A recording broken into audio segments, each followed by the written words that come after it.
Assalamualaikum warahmatullahi wabarakatuh. Nama saya Yulia Sonata. Saya akan memberikan tutorial mengenai tentang regresi berganda dan uji asumsi klasik. Berikut kita berikan tutorialnya. Yang pertama kita masuk regresi berganda, di mana untuk melihat pengaruh masing-masing variabel BO, K, WLB terhadap EE, maka dilakukan uji regresi berganda dan uji asumsi klasik.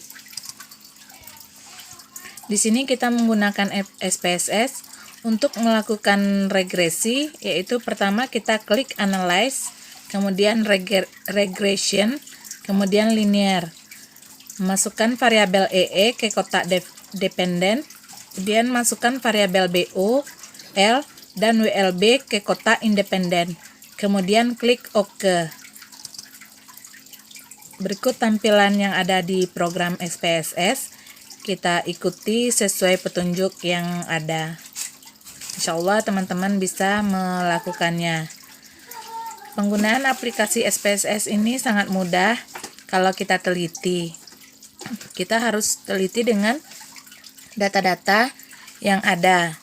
Kemudian setelah kita masukkan ke dalam aplikasi, maka akan muncul hasil dari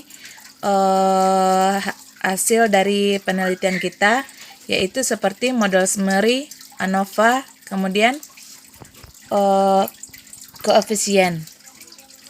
Di sini hasil regresi di atas belum bisa diinterpretasikan dan dimaknai karena belum dilakukan uji asumsi klasik, di mana model regresi baru bisa diinterpretasikan dan dimaknai jika sudah lulus uji asumsi klasik.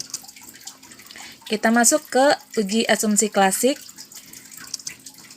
Di sini uji normalitas yang pertama, yaitu uji normalitas yang dimaksudkan untuk menguji apakah nilai residual yang telah distandarisasi pada model regresi berdistribusi normal atau tidak.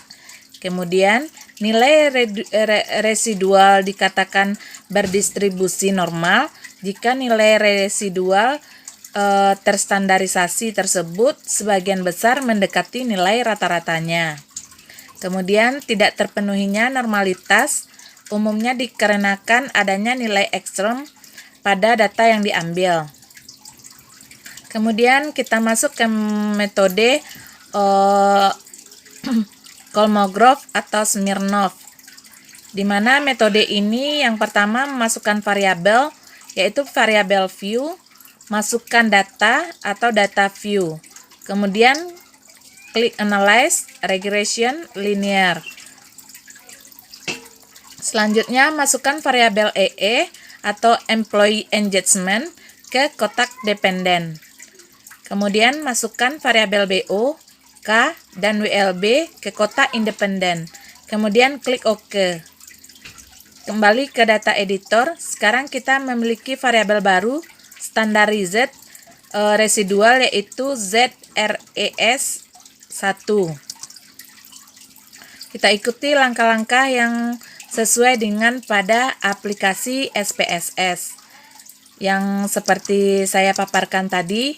Itu teman-teman bisa mencobanya langsung dengan menggunakan aplikasi SPSS pada laptop teman-teman, dan mungkin teman-teman dapat lebih mengerti cara mengerjakannya. Di sini berdasarkan output di atas terlihat bahwa nilai signifikan sebesar 0,933 besar dari 0,05. Hal ini dapat disimpulkan bahwa data berdistribusi normal. Bagaimana mengatasi pelanggaran normalitas? Yaitu ada 4. Yang pertama, menambahkan jumlah data. Yang kedua, melakukan transformasi data menjadi log. Yang ketiga, menghilangkan data ekstrem. Yang keempat, melakukan alat-alat analisis lain. Kemudian kita masuk ke multikolinearitas, yaitu yang pertama, uji ini digunakan untuk melihat ada atau tidaknya hubungan atau korelasi antara sesama variabel bebas. Yang kedua, Jika terdapat hubungan antara sesama variabel bebas, maka koefisien regresi cenderung tidak signifikan walaupun R2-nya tinggi. Bahkan tandanya pun mungkin salah. Yang ketiga, uji ini hanya dilakukan jika variabel bebas dalam suatu penelitian lebih dari satu. Di sini kita dapat melihat cara satu uji F. Teman-teman bisa dapat melihatnya dengan melakukan ini. Teman-teman dapat mengikuti cara satu uji F-nya sesuai dengan cara yang udah dipaparkan. Teman-teman bisa mengikutinya dengan baik. Kemudian dari tabel di atas terlihat bahwa nilai FIF untuk variabel BO yaitu 12,157 besar dari 10. Sedangkan untuk variabel K dan WLB, nilai FIF-nya itu 6,498 dan 6,464, kecil dari 10.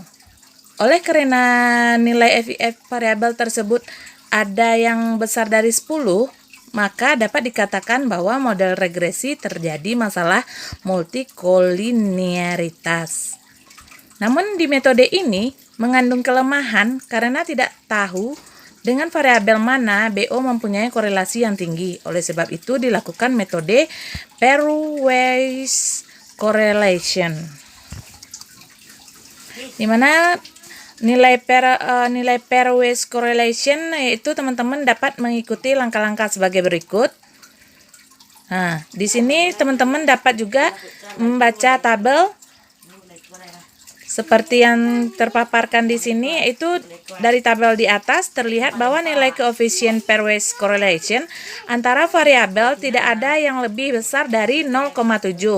Dengan demikian, dapat dikatakan bahwa tidak ada korelasi yang kuat antara variabel bebas BO, K, dan WLB. Oleh karena itu, metode regresi ini tidak mengalami masalah multikolinearitas. Cara mengatasi masalah multikolinearitas yaitu ada 4.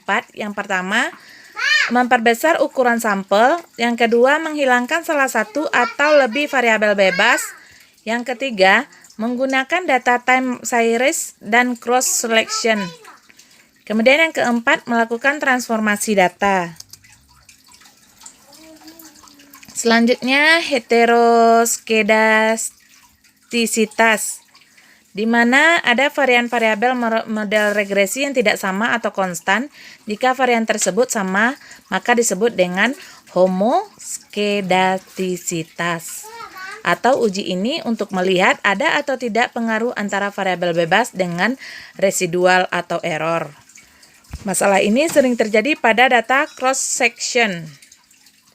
Kemudian metode grafik, teman-teman dapat melakukan metode grafik ini sesuai dengan langkah-langkah berikut, sehingga teman-teman dapat menghasilkan grafik sesuai dengan data-data yang teman-teman input. Di mana dari grafik di atas terlihat bahwa plot penyebar secara tidak teratur atau tidak berpola, sehingga dapat disimpulkan bahwa model regresi tidak mengandung masalah heteroskedastisitas. Model ini memiliki kelemahan karena memberikan penilaian subjektif.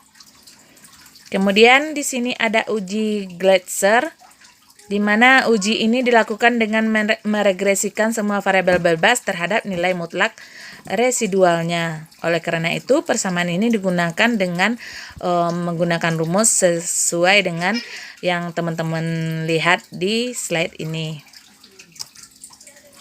Kemudian teman-teman dapat mengikuti dengan sesuai langkah-langkah ini di SPSS, dan teman-teman juga dapat mendapatkan hasil seperti data yang teman-teman input, dan teman-teman dapat membacanya dengan berdasarkan data yang dihasilkan oleh SPSS.